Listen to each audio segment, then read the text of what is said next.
ఏ బాబు dozen Apple ఎంత? అరే చరణు, నువ్వా? ఎలా ఉన్నావురా?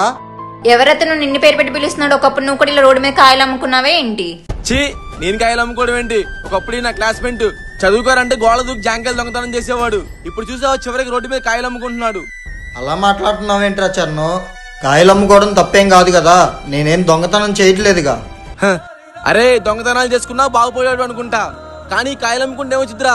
ఇంతకీ నా శాలరీ ఎంతో తెలిసే నెలకి 50,000. అదేంటి గురువు గారు, అతను నేను మాట్లాడితే మీరేం మాట్లాడరేంటి? పోనీరా. ఏంటి బేబీ, ఇలాంటి చీప్ పీపుల్స్ తో మనకు టైం వేస్ట్ చేస్తావు, పదా వెళ్దాం. అవును బేబీ, నేను చూస్తుంటే నాకు అలాగే అనిపిస్తుంది. ఎంతైనా నా చిన్న స్నేహితుడు కదా. అరే ఈ 500 తీసుకొని పండగ చేసుకో. రే, ఊరికనే వచ్చి ₹1 నాకు అవసరం లేదులే గాని, నీ శాలరీ ఎంతో చెప్పావు, నా శాలరీ ఎంతో తెలుసుకోకుండా వెళ్ళిపోతున్నావేంటి? మహా అయితే నెలకు 10,000 సంపాదిస్తావు, అంతకు మించి సంపాదించగలవేంటి? ఇలాంటి బళ్ళు ఈ ఏరియాలో నావి 10 ఉన్నాయి. ఒక్కొక్క బండి మీద రోజుకి 2,000 లాభం. ఇప్పుడు చెప్పరా నా శాలరీ ఎంత?